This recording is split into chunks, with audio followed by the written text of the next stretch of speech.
Erling Haaland et Harry Kane qui refusent de laisser Kylian Mbappé et Lionel Messi s'échapper en tête du classement des meilleurs buteurs de cette Coupe du Monde. La Norvège qui se qualifie pour la première fois de son histoire pour un quart de finale de mondial. Le Maroc qui s'impose assez facilement face au Canada et qui rejoint les quarts.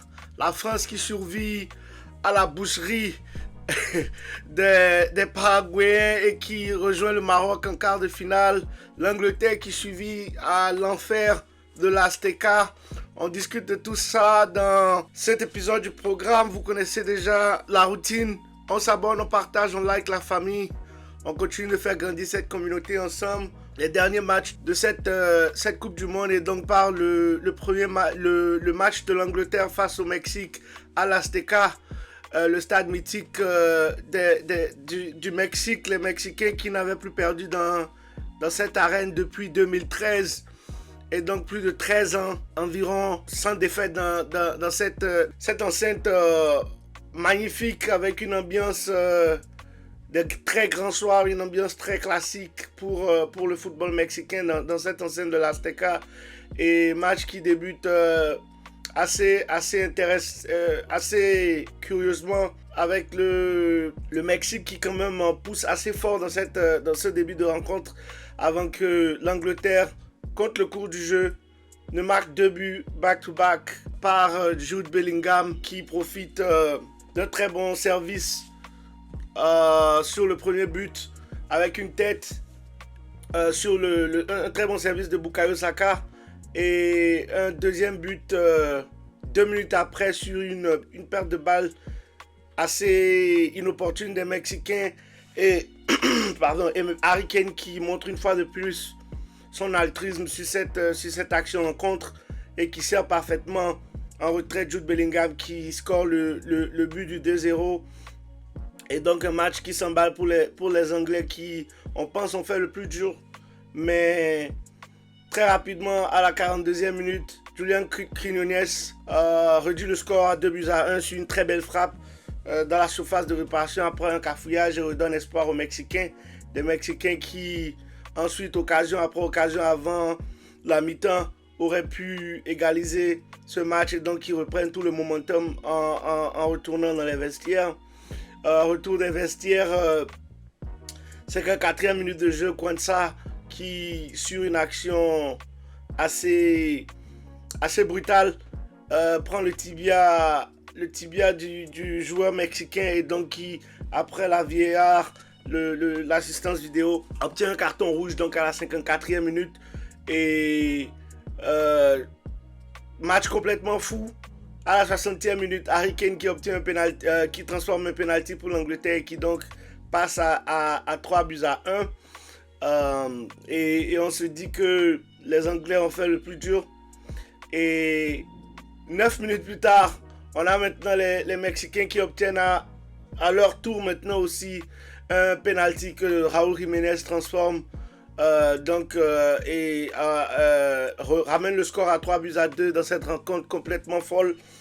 Et Thomas Tuchel, le sélectionneur des Three Lions de l'Angleterre, qui décide à ce moment donné de complètement s'assumer et de jouer uniquement la défensive et de laisser les Mexicains attaquer autant qu'ils peuvent et qui opère un changement tactique d'abord en changeant sa formation et donc en jouant avec 5 défenseurs. Il fait rentrer Burn, le défenseur anglais de plus de 2 mètres central qui rentre dans la rencontre accompagné de John Stones et de Spence aussi le latéral et donc il passe à un 5-3-1 avec plus de 20 minutes de jeu qui reste dans la partie et qui décide donc de jouer complètement défensif pour les 20-30 dernières minutes de ce jeu avec le temps additionnel.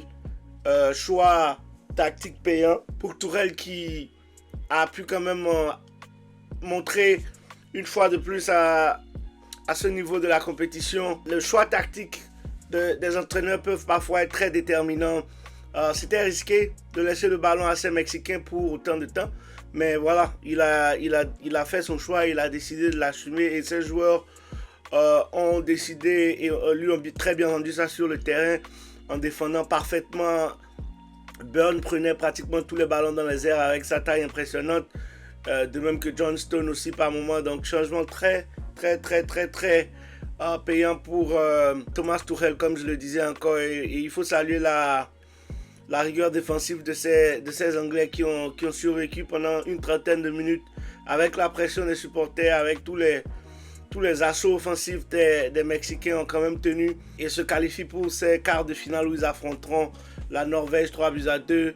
Très grosse performance de la part de Jude Bellingham, offensivement et défensivement. Il était complètement exténué à la fin de la rencontre, mais tout cela valait la peine. Et donc, les Mexicains qui n'ont pas grand-chose à s'en vouloir pour cette compétition, très belle compétition de cette équipe du Mexique. Quoique, j'aurais quand même aimé beaucoup plus de jeux à terre après le carton rouge des Anglais. Quand le score est revenu à 3-2, ils ont beaucoup centré dans les 20 dernières minutes de jeu. 49 centres, il y a des centres qui venaient assez tôt, même avant de s'approcher de la surface de réparation. Et donc, que je trouvais quand même assez prévisible, assez prévisible, comme je le disais, predictable. Et malheureusement, les Anglais étaient prêts, ils attendaient. C'est le jeu que Thomas Tuchel et ses hommes voulaient que les Mexicains jouent. Ils sont tombés assez facilement dans le plan de jeu de ces Anglais qui ont dégagé tout ce qui venait dans cette surface de réparation, qui se sont créés des frayeurs par moment, mais au final, ont quand même pu obtenir la qualification pas sans souffrir à 10 contre 11 pendant plus de 30 minutes de jeu, comme je le disais. Et donc, félicitations aux Anglais qui vont affronter la Norvège, qui crée l'exploit de ces huitièmes de finale pardon, en battant le Brésil 2-1 aujourd'hui. Match complètement mérité, victoire méritée de ces Norvégiens qui ont créé la surprise, comme je le disais, mais les hommes de Carlo Ancelotti ont voulu jouer le contre pendant une bonne partie de la rencontre, chose qui était complètement surprenante pour moi. Et penalty pour le Brésil en début de rencontre. Bruno Guimaraes qui tire le penalty. Je ne comprends pas pourquoi Vinicius Junior ne prend pas ce penalty, ne prend pas ses responsabilités pour tirer ce penalty. Carlo Ancelotti explique en conférence de presse d'après-match que les statistiques sur un an ne comptaient même pas Vinicius Junior dans les 5 meilleurs tireurs de penalty du Brésil. Et moi, c'est en ce moment-là que je me dis que les statistiques, la science dans le sport peut parfois ruiner des choses. Et honnêtement, je ne suis pas de l'avis de Carlo Ancelotti là. Et je pense que quand tu as ton meilleur joueur sur le terrain, c'est à lui de tirer ses penalties, surtout dans des rencontres à très haut challenge comme celui d'aujourd'hui, très haute importance. Et donc malheureusement, Vini qui tire pas le penalty, Bruno Guimaraes qui tire le penalty et qui le loupe. Et donc les Brésiliens qui donc loupent l'opportunité de prendre le devant dans ce match. Et en deuxième mi-temps, les Norvégiens qui continuent à jouer le football, les Brésiliens qui essaient d'opérer en contre-attaque. Et sur une de ces contre-attaques, après sa rentrée, Hendrick qui manque une occasion sur une passe en profondeur de Vini, une occasion qu'il devrait mettre au fond, mais qui malheureusement ne convertit pas. Très belle parade du gardien norvégien qui a eu une rencontre énorme, très gros match de la part de Nyland, le gardien norvégien qui a sauvé les Norvégiens à plusieurs reprises aujourd'hui. Et donc, score toujours nul et vierge de 0 but partout. Et une action sur le côté gauche, les Norvégiens qui trouvent finalement le goleador Erling Haaland sur un centre qui est déposé sur la tête du Norvégien et qui donc marque ce premier but pour la Norvège à la 79e minute de jeu. Et coup de massue dans ce match, les Norvégiens qui prennent le devant et les Brésiliens qui par la suite essaieront de marquer ce but égalisateur, qui louperont des occasions avant que Haaland, en pleine confiance, à la 90e minute de jeu, tout juste en dehors de la surface de réparation, qui te met une frappe qui inspire et respire entièrement la confiance qu'il dégage en ce moment.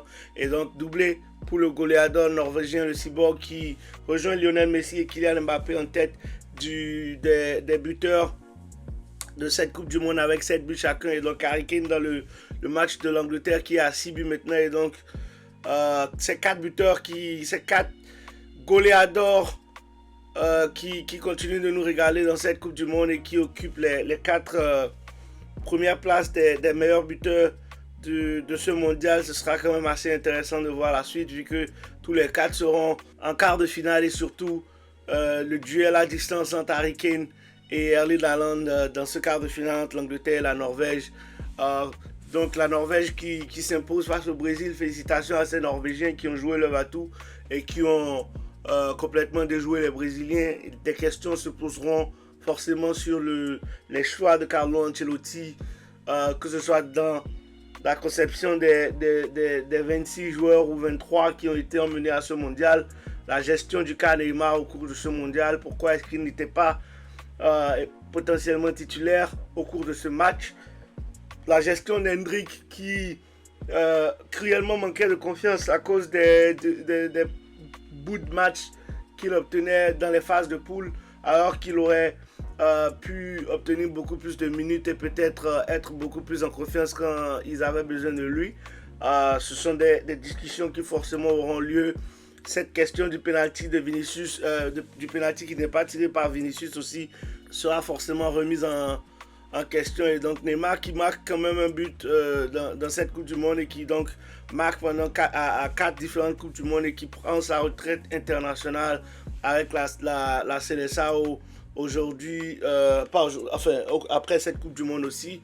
Et donc malheureusement qui ne gagne rien avec le Brésil avant la fin de sa carrière. Et donc félicitations une fois de plus aux Norvégiens qui continuent de créer la surprise et l'exploit dans ce mondial. Martin Odegaard et Berg aussi qui ont été énormes, de même que Bob dans ce match avec la Norvège. On attend de voir vraiment très très gros match en perspective entre l'Angleterre et la Norvège avec des gabarits quand même de part et d'autre de ces équipes. On s'attend à un très beau match de la part de ces deux équipes, de même que le France-Maroc qui sera quand même assez palpitant aussi. Les Marocains qui se sont facilement imposés face au Canada 3-0 malgré la blessure de Saïbari. Très belle performance des Marocains. Et la France aussi qui s'est imposée à Philadelphie dans leur 8e de finale face aux Paraguayens qui sont venus carrément jouer un match de MMA ou de football américain, des bouchers ces Paraguayens sur le terrain avec toutes sortes de tacles et de gestes vicieux envers les Français au cours de cette rencontre qui ont quand même tenu et ont été forts mentalement pour ne pas tomber dans ce piège des Paraguayens. C'est le style de ces joueurs paraguayens qui malheureusement n'ont rien proposé footballistiquement parlant. Et donc match assez compliqué pour la France en termes d'occasion et de jeu parce que les Paraguayens les empêchaient complètement de jouer en taclant et en cognant dur. Le pauvre Kylian Mbappé en a eu pour son compte, de même que Michael Olise, Ousmane Dembélé et le reste. Et Désiré Doué qui rentre en jeu à la place de Bradley Barcola en deuxième mi-temps, très choix payant de Didier Deschamps aussi à ce niveau, et qui donc se faufile dans la surface de réparation et qui obtient un penalty que Kylian Mbappé transforme sans panique, qui prend ses responsabilités et qui marque le penalty qui permet à la France de rejoindre les quarts de finale, comme je le disais, où ils rencontreront le Maroc.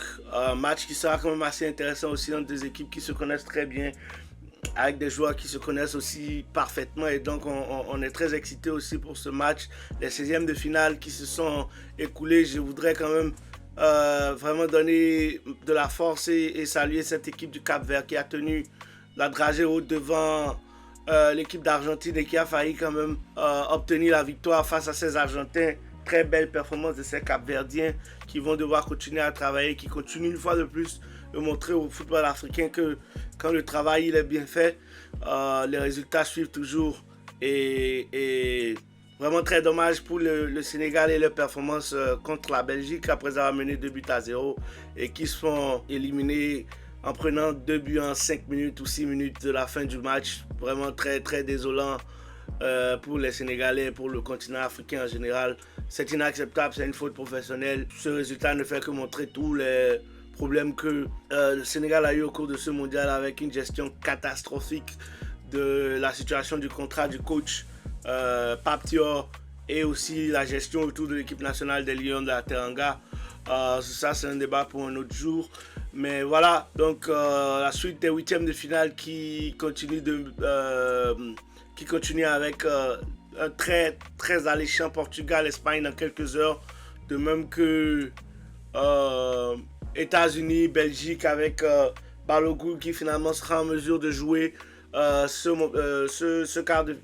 huitième de finale après que la FIFA ait annulé le carton rouge et donc annule la suspension d'un match que Balogun prend après son expulsion au cours des 16e de finale avec la pression politique de Donald Trump et de la fédération américaine qui a fait appel de ce carton. Plein de choses à dire par rapport à cela. La politique qui se mêle maintenant de ce football et j'étais pas d'accord avec le carton rouge bien évidemment, surtout après que Messi n'ait pas eu ce carton rouge pour un geste similaire en match de poule. C'était pas un geste intentionnel, mais voilà, la Belgique qui n'est pas contente de cette décision de la FIFA, mais voilà, elle est prise et puis voilà, il va juste falloir maintenant jouer sur le terrain et obtenir la qualification avec toutes les forces en présence. Du côté des États-Unis, match qui sera quand même assez alléchant aussi. Et mention honorable à l'arbitre de Norvège-Angleterre qui a quand même eu toutes les bonnes décisions à mon avis au cours de ce match, que ce soit au niveau des pénaltys comme du carton rouge. Mention spéciale à cet arbitre et à l'arbitrage en général au cours de ce mondial qui laisse beaucoup jouer, très physique. Et on est là et j'adore ça. C'est un peu tout ce que j'ai pour cet épisode du programme. On continue de s'abonner, on partage, on like. Et on sera là pour le reste des matchs. On va continuer à débriefer. Et je vous prends au prochain épisode, la famille. Ciao.